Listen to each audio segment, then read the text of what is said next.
Hello, everyone. Welcome back to the AAS YouTube channel. And this is part of the good stuff. This is part of the great stuff. This is the AAS Journal Author Series. And I am delighted to have Simone Marchi with us today. Hello, Simone. Hey, hi Frank. Thanks for having me here today. Well, thank you for agreeing to talk about your very awesome article, which may have some short impact here soon, but we'll get to that soon. Yeah. Simone, what's your geolocation? Where are you located at? So I am in Boulder, Colorado, Southwest Research Institute, and I'm sitting in my office right now, downtown Boulder. So it's a nice place to be. So let's see, it is March 21st, 2025 as we record this. And is spring in the year in Boulder, or are we sort of still in our winter mode? Yeah, it comes and goes. A few days ago was full winter mode. Now it seems the spring is coming, but I'm Yeah. not sure we're gonna last. It's a kind of bouncing around here. Yep. And I'm in Phoenix, and we are definitely in our spring mode. So the winds tend to blow in Phoenix in the spring as we get this big change going on. So it's starting to warm up, but it's still very, very pleasant. So very nice. That That's is a nice. couple of awesome photographs over your shoulders. Or I don't know if they're photographs, they're probably paintings or something, but very nice. Yeah, those are actually paintings, my own paintings. You'll recognize these are, taken, reproduction of original paintings of two quite famous astronomers, I would say. I Okay, have on one side I have young Galileo, and on the cool. other side I have Copernicus. Very cool. I didn't know you. So do you paint? Yeah, yeah, these are oil paintings, and Very cool. I've done them based off original paintings. Very cool. Very They are in cool. museums or various places. So I have a Oh, few of those. that is awesome. Very cool. Oh, I thank learned you. something new today. That's awesome. Very cool. Thank you. Well, I'll have to commission a piece from you or something. I don't I'll know. be delighted to do that. Cool. And Simon, what do you like to do for research? Oh, that's a big question. Hmm. Many things. Part of my work is devoted to space missions, and we'll talk a little bit more about that in a few minutes, I guess. And then the rest of my work is basic research about the formation of planets, the moon, and the evolutions of rocky planets and Cool. asteroids as well. So I have both of an aspect of a space mission and an aspect of more theoretical studies. So I Very like to do nice. both. Very nice. Beautiful. And that is going to take us to this very awesome PSJ article. It is open access. It's the open access era, people. You can go grab a copy for free. Go get one. A pre-flyby view on the origin of asteroid Donaldjohanson, a target of the NASA Lucy mission. And Simone, take us away. Yes, thanks, Frank. First of all, I would like to acknowledge my co-authors. I have David Wokielicki, David Nazvorny, which is Nazvorny is here. David Wokielicki is in Prague, but he likes to visit us in Boulder quite often, and that's how the idea of this work came about. We were just chatting down the hall, and while he was visiting, and we said, we should look at this a little bit more. And so we started thinking about this a few months back. And then I have Bill Botke also here, Joseph Duresh in Prague as well. And finally, Hal Levison, which is the PI of the Lucy mission Yes. that is mentioned in the title here for reasons that it will be clear in a moment. Mm-hmm. And so the this paper is really dedicated to one object. There are many asteroids out there, but we decided to pick one. And the asteroid has also an interesting name, Does. Donaldjohanson. Now Mm-hmm. you may know, or maybe not, Tell me. but Donaldjohanson is in fact the discoverer of the Lucy fossil, the Armenian Lucy fossil that was discovered in 1974 in Ethiopia. It's been considered Cool. and a very important discovery for understanding, our past as human beings. And so this asteroid just not happened to have that name, of course, what are the chances that we're going to fly by an asteroid that named the Yeah, discoverer? it's just an amazing coincidence. It's It really would great. be really like winning the lottery, right? Yeah, So, yeah. but that is not how it worked out. We were, of course, planning. We knew that we were flying by these asteroids as a part of our mission, the Lucy mission, and so we named the asteroids. Our team named the asteroids after Donald Johanson, and so It's a beautiful tightening, story. yes, It's great.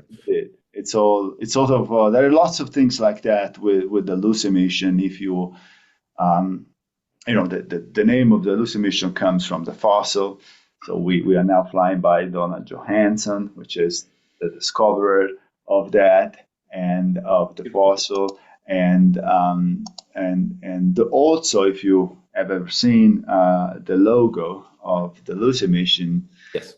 you will find there is a silhouette of a skeleton. There will be a Lucy skeleton on one side, and there is a spacecraft. All those elements are somewhat combined. And so, in this paper, we wanted to take a closer look at the asteroid Donald Johanson. Mhm. And so that's what the paper is about. And of course, the reason is because we have a flyby coming up pretty soon. In fact, it's A in month. less than a month from now. Yes. Yes. It's April the 20th. And so, very exciting. Of course, the team is really excited about this event. And what we wanted to do with this paper, and we thank also, I have to say, PSJ, that did a great job of handling the paper and also putting it out quickly Hey, because Dave. excellent job because we wanted to have this information just published before the flyby. It will make Exactly. more sense. Yep. Yep. Everything worked out great here. It's enough of an introduction. Let me tell you now a little bit more of the details about this. There are tons of asteroids out there, and this was just a chance flyby. As we were planning the mission, it just happened. The primary target of the Lucy mission is the Trojan asteroids, so that's Yes. where we're going. Hmm. And before getting to the Trojan asteroids, you'll have to cross the main belt. Yes. And so it just happened that, with some tweaking, that this was an asteroid close to us on the way. And so we picked as a rehearsal, meaning it's a flyby. We test our systems before getting to the real targets that are the Trojans. Okay. Cool. And so it was just a random asteroid that came up in this way, but it turns out it's a really intriguing object. So, we've been blessed a little bit here because it's really a very peculiar asteroid, and I will tell you why. Well, first of all, it is a member of a collisional family. Yes. A collisional family, it's when you have a larger asteroid that at some point breaks up because of a collision, of a large collision, and so you produce a bunch of smaller asteroid fragments. Yes. And so these are from connected, of course, because they come up from the same parent body. Yeah. And we are able to find the structure in the main belt by doing clustering of the orbits of these of the asteroids. And so we know that there is a large clustering, it's a family, that is where DJ belong. Oh, DJ, I should say, is the way we refer to Donald Johanson. Yes. It's a bit of a mouthful, so we just colloquially say DJ. Okay. And it belongs to a family, and so that is the first interesting thing. So we'll have the chance to see a fragment of a larger asteroid, and so that's interesting. I also personally study impacts and collisions, so for me it's particularly intriguing the fact that we are going to see a fragment of a catastrophic disruption. And what used to of be an on asteroid. the inside is now on the outside. So Yeah, very cool. indeed. So that's the first thing of interest. The second thing is that there has been ground-based observation of these asteroids, both spectral data and also photometry. And from photometry, one thing that you get out is, say, a light curve, how the brightness of the object changes over time, which gives you a sense of the shape, perhaps, Yes. or the rotation, the spin rate, and all of that. And turns out, as you're highlighting here, that in fact this is an extremely slow rotator. Mhm. The period of the light curve is exceeding, 250 Wow. hours. Oh, It's more than 10 days. It's not the first asteroid. Of course, we know that there's such a slow rotation period. There are other asteroids like that, but they're rare. There are not many, and so that makes it intriguing. interesting. Yep. And there's yet another intriguing aspect: the amplitude of the light curve. Okay. That is, the changes in brightness. It's pretty large. It's about one magnitude. And so that means that Wow. the Okay. object is likely to be elongated. Yes. Perhaps Okay. there Hmm. is a ratio of the ratio, the axis of. You think about an ellipsoid, and so the ratio, the shortest, or I should say, the longest over the shortest axis, perhaps is about a factor of 4. Wow. So you can imagine something really elongated, Yep. which also another intriguing aspect. And finally, this object belongs to the so-called C-types asteroids. These are, Yes. it's a little bit of jargon, in terms of spectroscopic analysis, asteroids are put in different bins in terms of composition, so that C-types will be the one that are most primitive. Yes. And so all of this combined makes this object really super intriguing.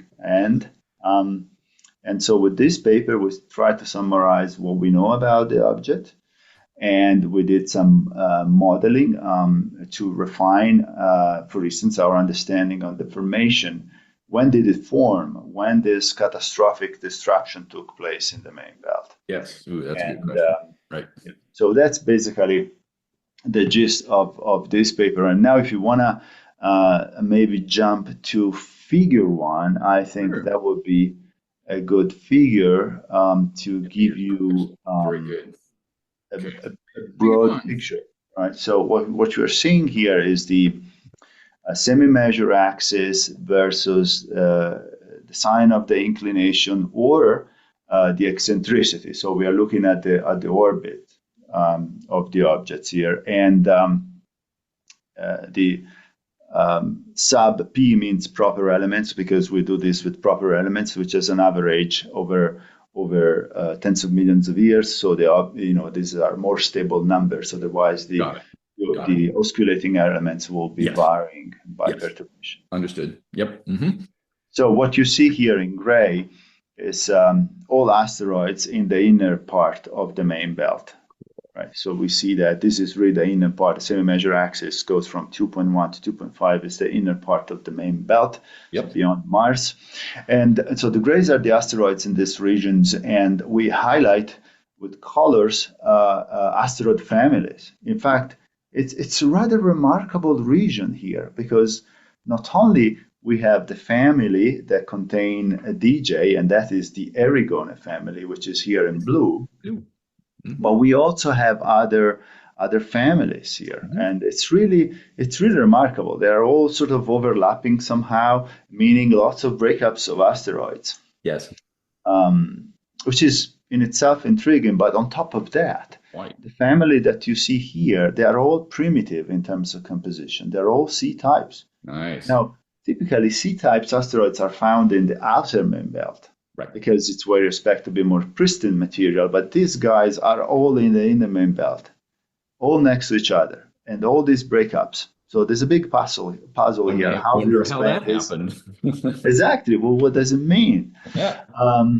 There is another thing to add here, which it's particularly intriguing, is that in fact some of these families are thought to be the source of two famous near Earth objects, asteroids. And so these are Bennu and Ryugu. Yes. So these are the asteroids that we have seen up close. We have even brought samples back thanks to the OSIRIS-REx mission and the Hayabusa 2 mission. Yes. And so those asteroids that are now in the near Earth space comes from the one or two of these families, not the Erigone family. They're not coming from the same family as DJ. They come from the New Polana, Yep. most likely family, and possibly Eulalia. So they're Good. not coming so they're not, in other words, siblings of these necessarily. Hmm. They come from other families, but they're all here clustered somehow. Right. And so, and again, this is one other amazing coincidence in which we have seen these asteroids, Bennu and Ryugu, up close. We have the samples, we have good understanding of them. And now we're going to fly by another asteroid, which is similar spectral type, Yes. possibly similar composition, but it belongs to another family, but their family are all next to each other. So there is a great story here that will unfold, after our flyby. So Very cool. I think all of this, it's really exciting to be involved in this kind of work. So what we really are after in this paper is, okay, we know that DJ belongs to the Erigone family. We wanted to provide a more advanced constraint on when that could have formed. Okay. So that was the first thing. And then we also wanted to study in detail what the evolution of DJ could have been after its formation. So Yeah. I will break that down into the two components that I just said. For first, I'll talk about um, the age of the family, and then I'll add a little bit more details. Cool. If that makes sense. What do you think, Frank? Is that like a good plan? I think that is a wonderful plan. Let's see. One comment on this figure. You want to say anything about these vertical lines, M3, M5, M4? Thanks for spotting those. Sure. Yes, those lines that are there. Also, there is one that's nu 6 in the lower panel.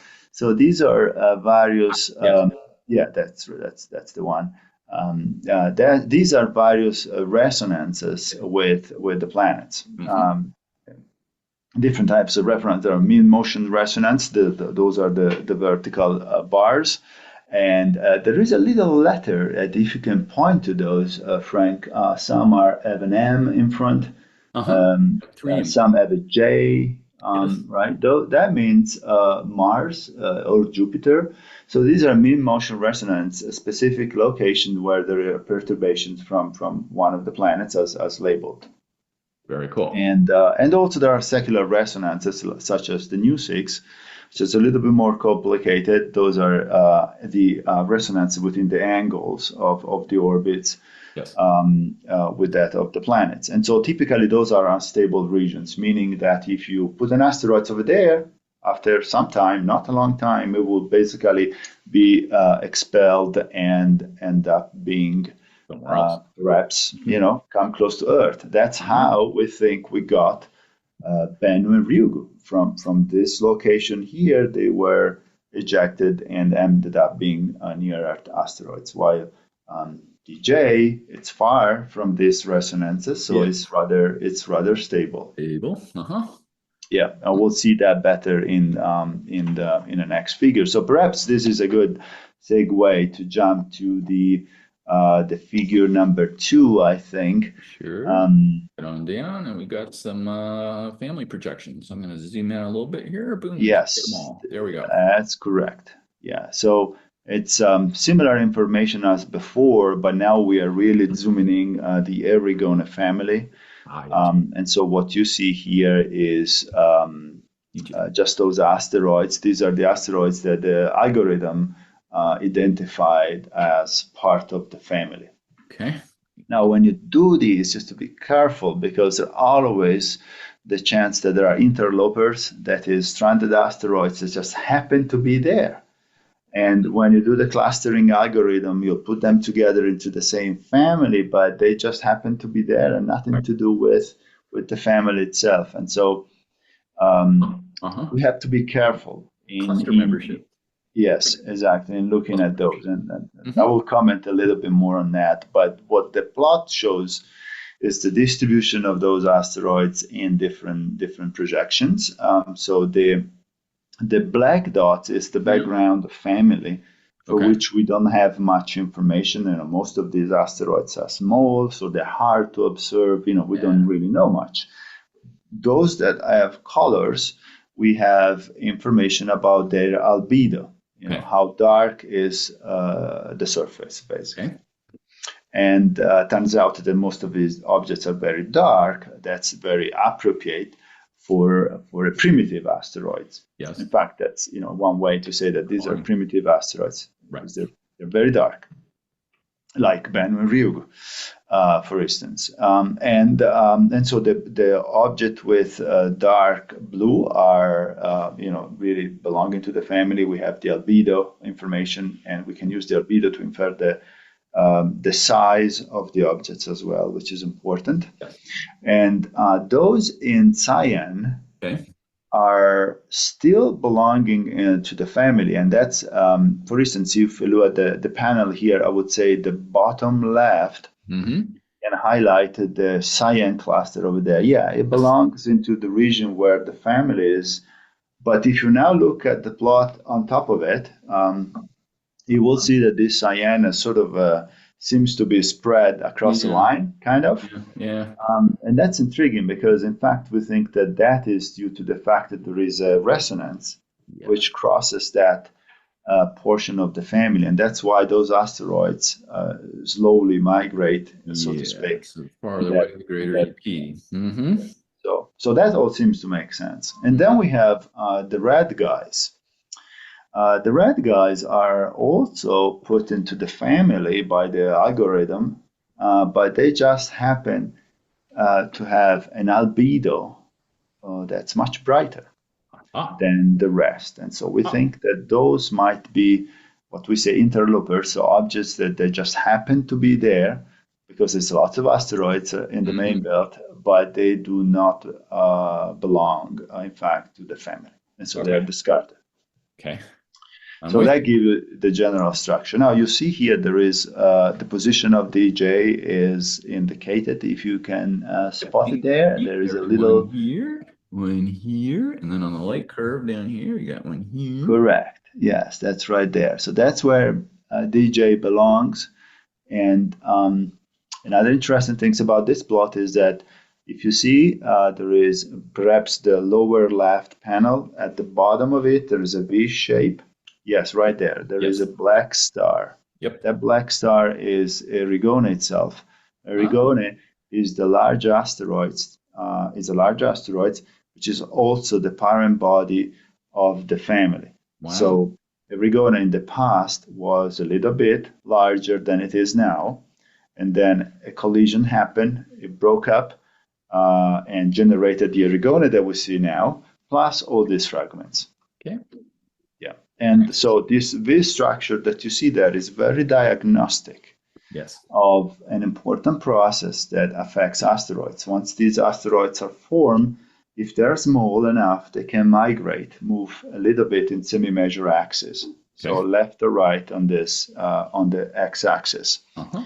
And that can happen due to perturbations, non-gravitational perturbations, the famous to Yarkovsky effect. It's a thermal effect due to the radiation of the sun, and due to the spinning of this object, that they emit radiation in a form that is not isotropic, and that produce a little kick Yes. to the orbit of the asteroids. And over time, millions and millions of years, an asteroid can slowly drift in Hmm. semi-major axis. That is what produced this V shape, and the Nice. spread is larger, Nice. right, as Yep. you go up into the plot, Yes. because those are smaller objects, right? As you go up in the plot, the size of the object becomes smaller. Uh-huh. And spread eat. The y-axis is the magnitude of the object, right? As astronomer, we know that as h goes up, the object is smaller and smaller. Yes. And so as you go up, the object is smaller and smaller, meaning is more easily affected by this non-gravitational forces, so it moves faster.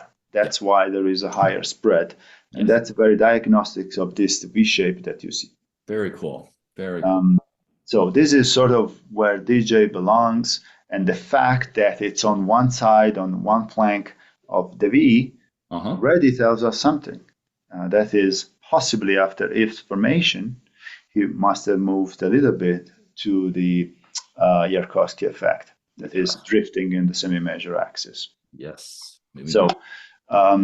now the next step from this point, and Okay.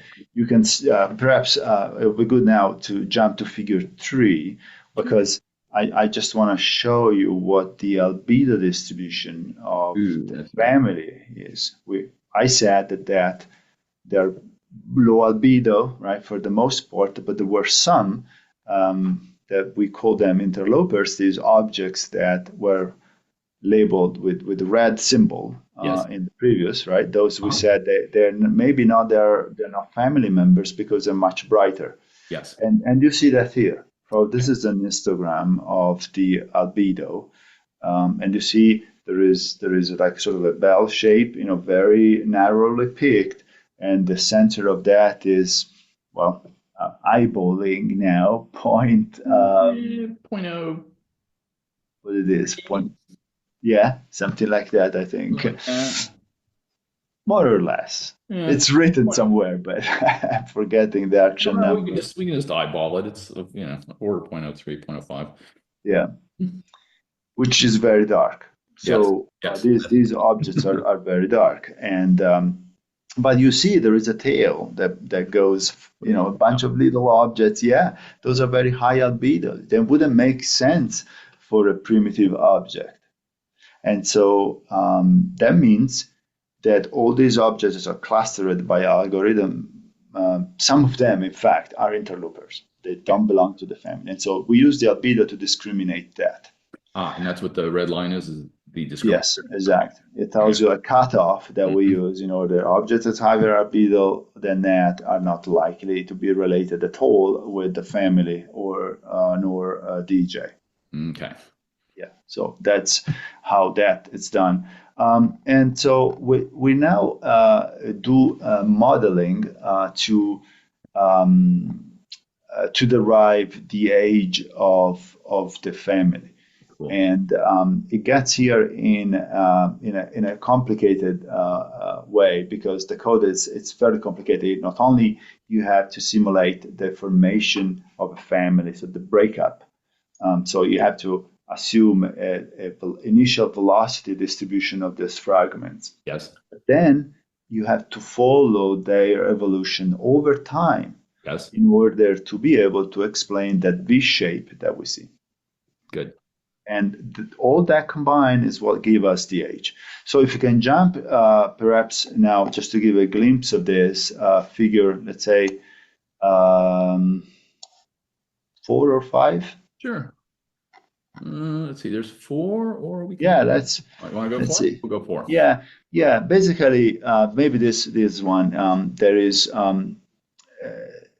the left hand panel is similar to what we just discussed. There is an albedo distribution and the size.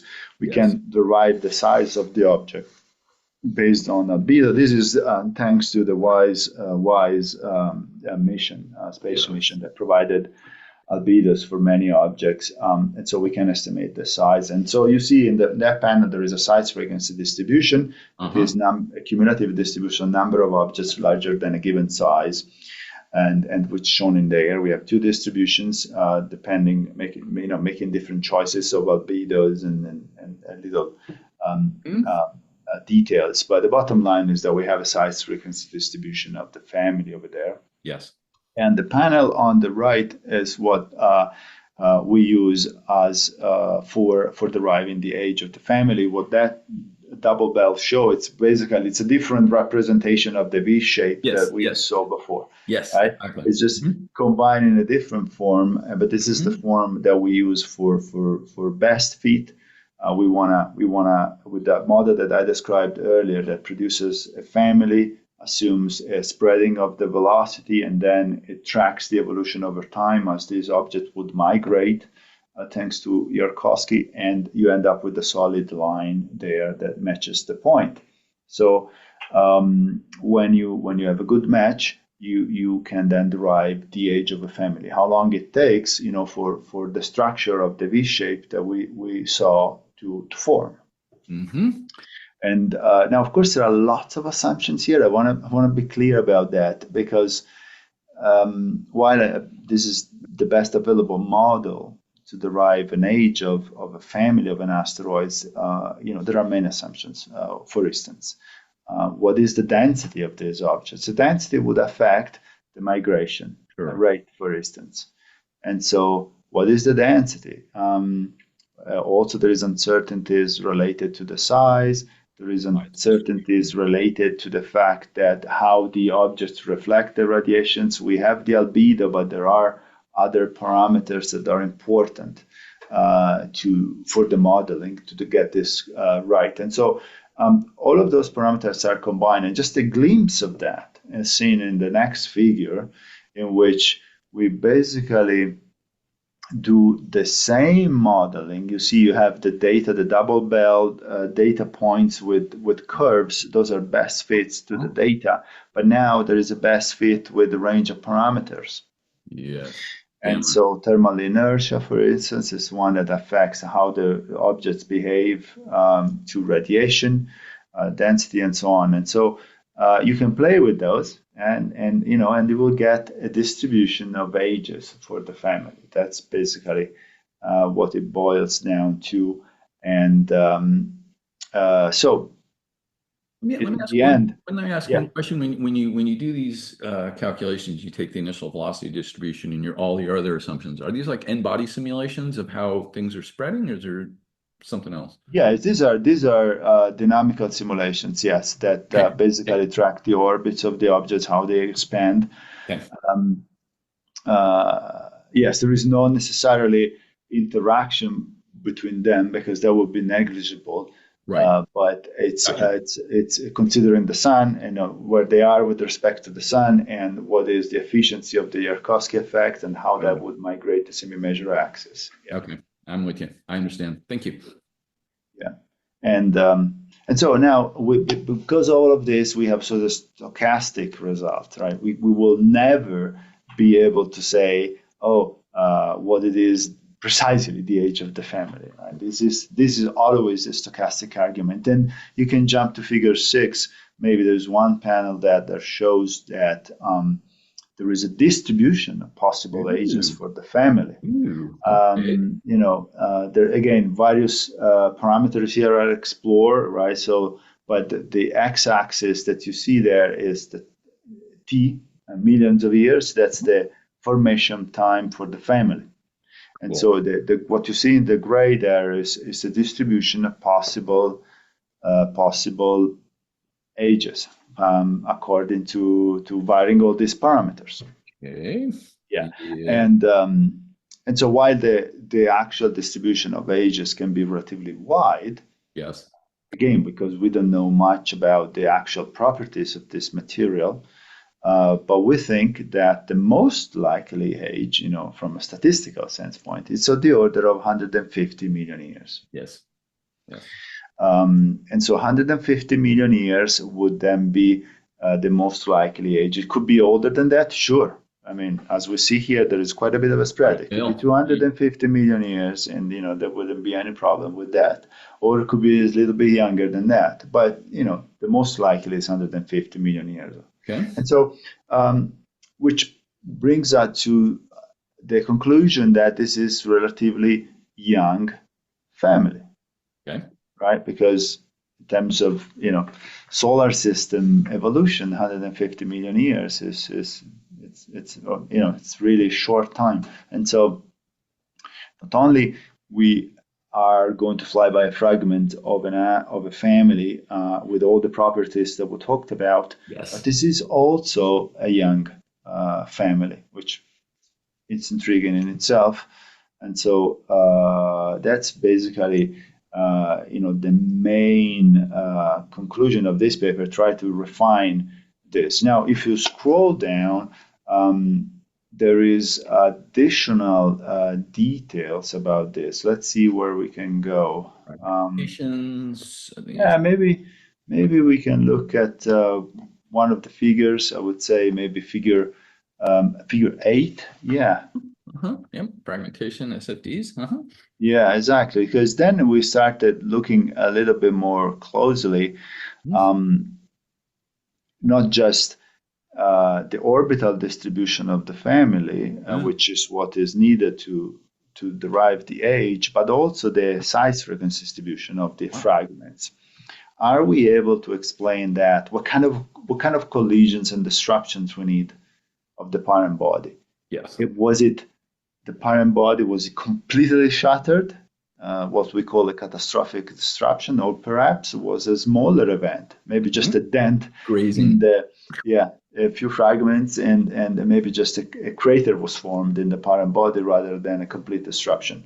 Yeah. And it turns out that that's a relatively hard question to answer, and we do not have a strong solution for that. We think it was not a complete catastrophic disruption. In other words, Erigone, which is a large member of the family, was not completely destroyed. Yes. And so, Sure. uh, possibly suggesting that the family itself is composed by fragments that were closer to the surface rather than being completely mixed and coming from everywhere because the object was not completely blown apart. Right. So surface material as opposed to what may be in the core. Maybe, yeah. Mm. Oh, but again, I just want to be cautious about this because it turns out that the size frequency distribution, the data that we have, is not really favoring one options rather the other. So we're a little bit still on the fence of what type of collision was involved here. But that's also something that we discuss in the paper, a little bit more of the physics. And then there is another aspect. Well, let's see if there is a good figure for that. Or yes, why don't we do something different? Why don't we jump to the appendix?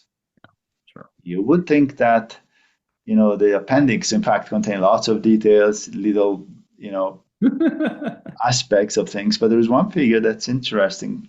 Figure 13. Um, There we go. That's what I mentioned earlier, right? So there are two Hmm. aspects here. One is the formation of DJ and the age of the family, but the other one is trying to make sense of the spin period and Yep. the light curve and whether that's compatible with the formation that we just described, a Okay. disruption and then possibly Yarkovsky effect moving the object around. Yes.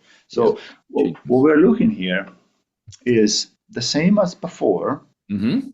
the same V shape, Yep. family members.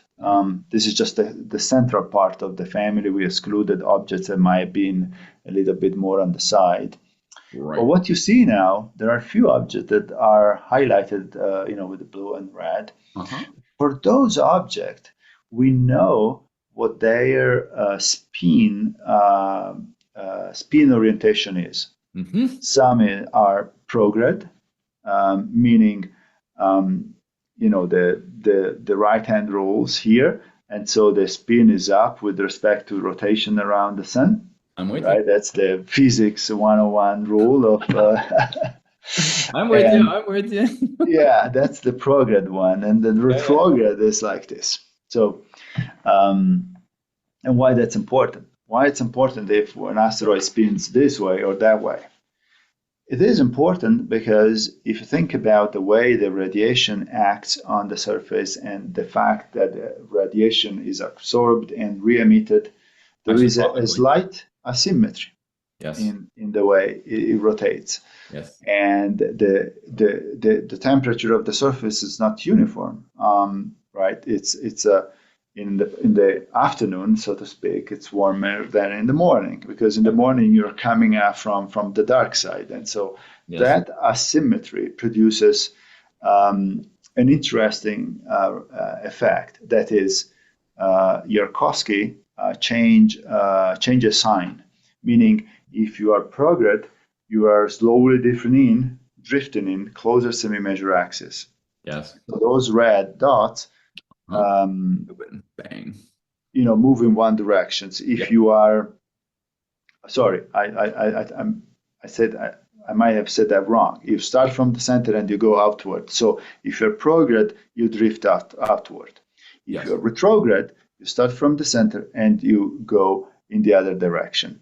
I'm with you. And so basically, this is a confirmation of this process taking place because this is the way the V shape forms, starting from the center, from this gray band at the center. The objects were there right after the catastrophic disruptions, Okay, so and it's like they initial. moved. Yes.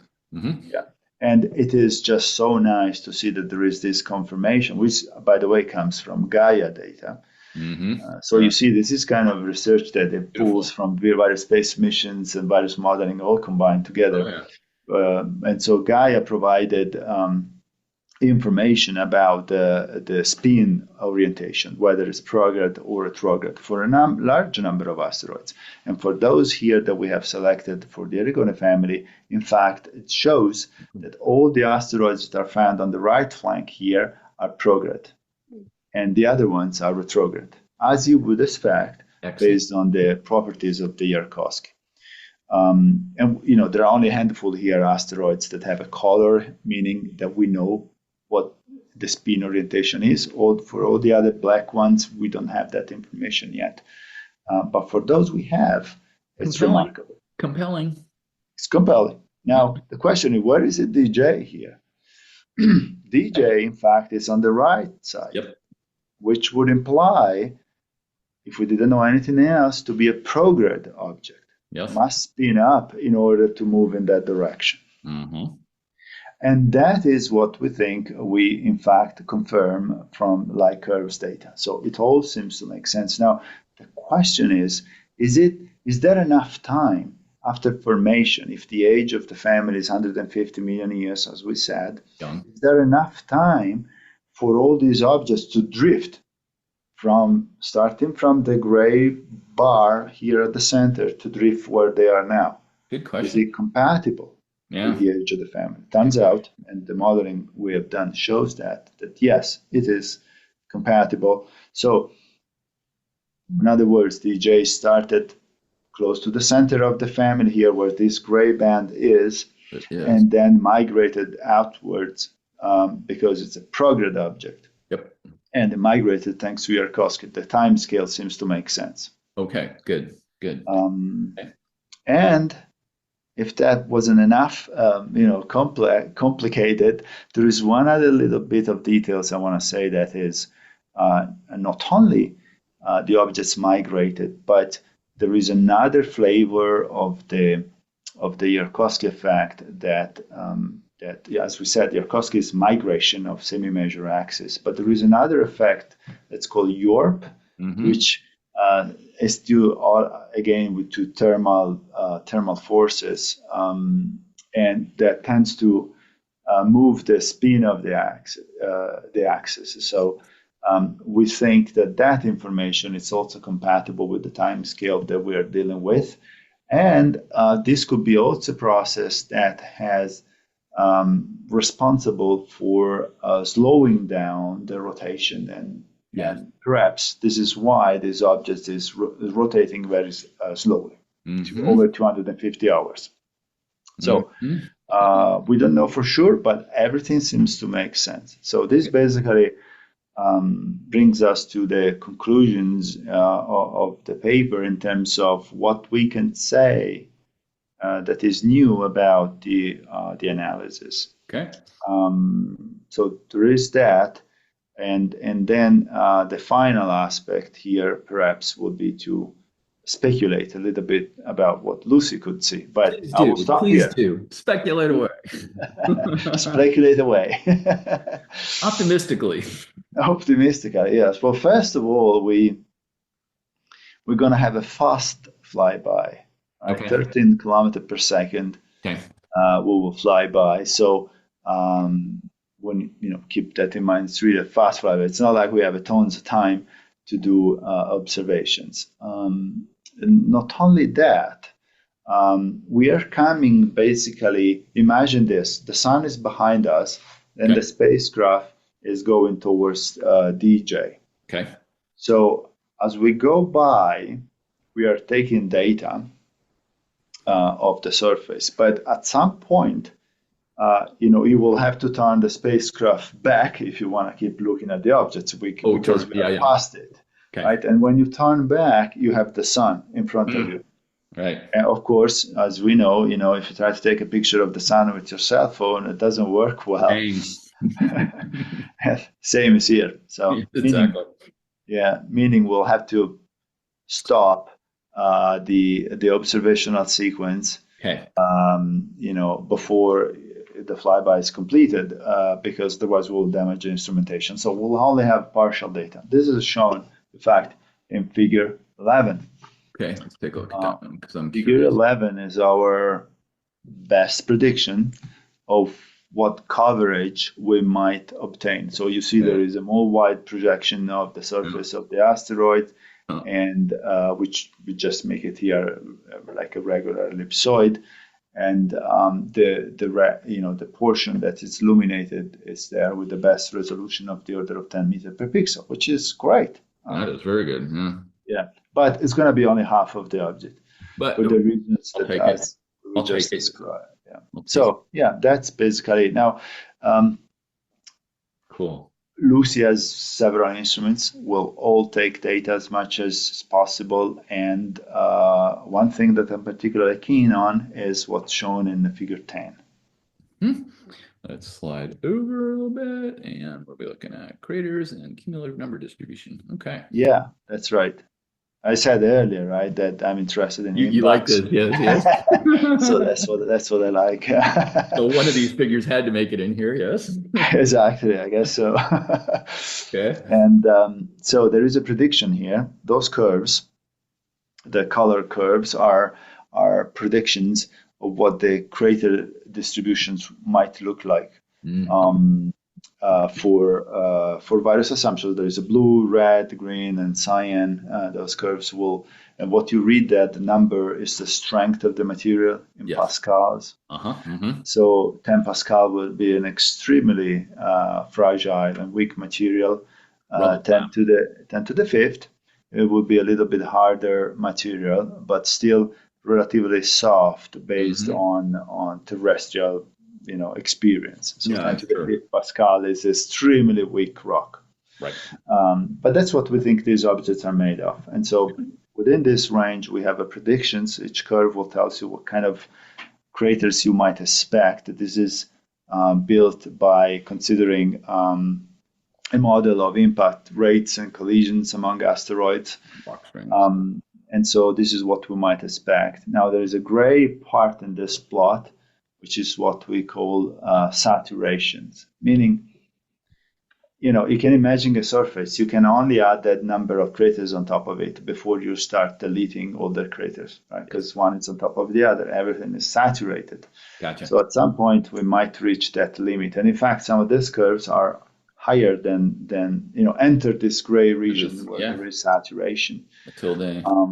And so we'll have to see. Depending on the strength, we might have different regimes. And just for fun, I also overplotted here the crater size frequency distribution for Ben Merview that we talked a lot about early on, and also Matilda, which is another main belt asteroid. It's much larger though, for which we have resolved imagery, and also it is a C-type. So you don't have asteroids here that are not C-types because we think that they have very different in terms of properties.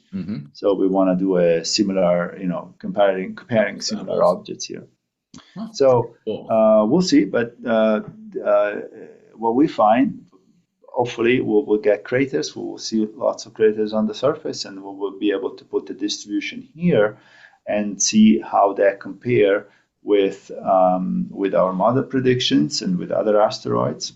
And by the way, the crater size frequency distribution allows us also to estimate the age of the surface independently of everything else that we have talked so far.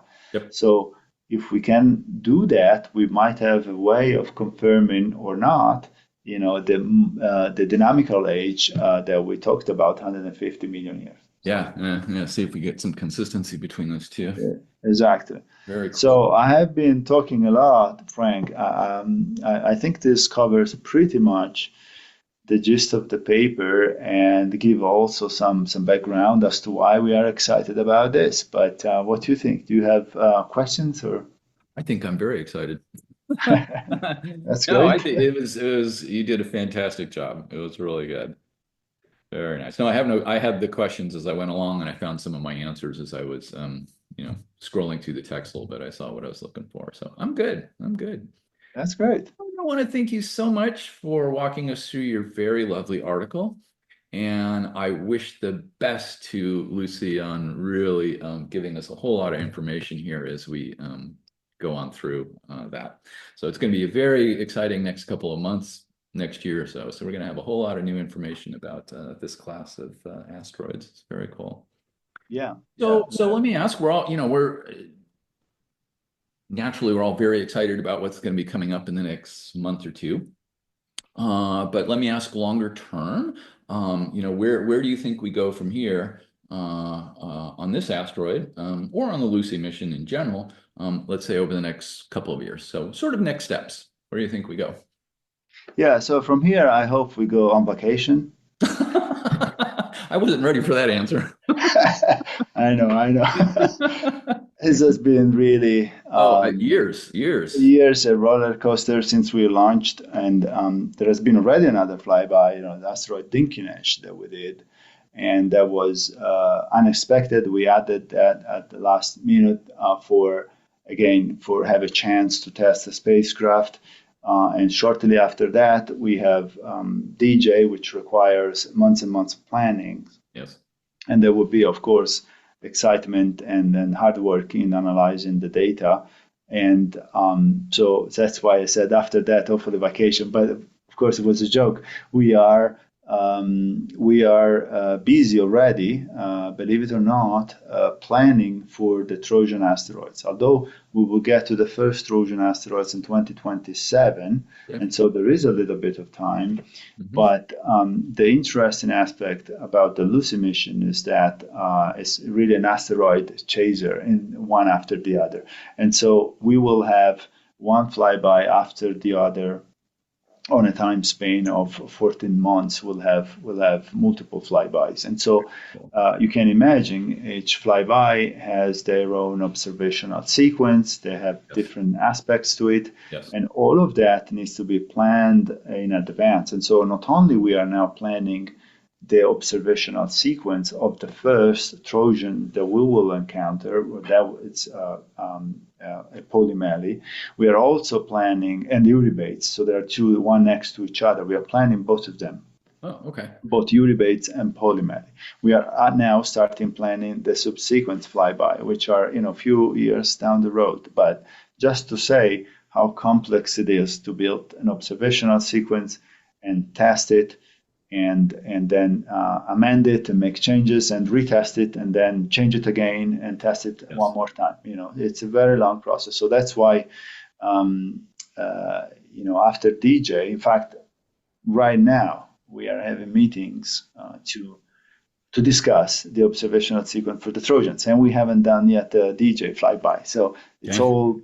all at the same time. So it's You're going to never be. going on vacation. You're never going. Yeah, exactly. I'm afraid I that's the conclusion. And on a slightly different note, I think you also have something to do with psyche, and so you're going to be doing that as well, I think. So, At some point, yeah. Well, it's already we are already working on that, of course. And now Psyche is a different mission because there is a long cruise time to get to Psyche.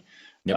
And there is no in between flyby. So, but of course, we are also planning for that.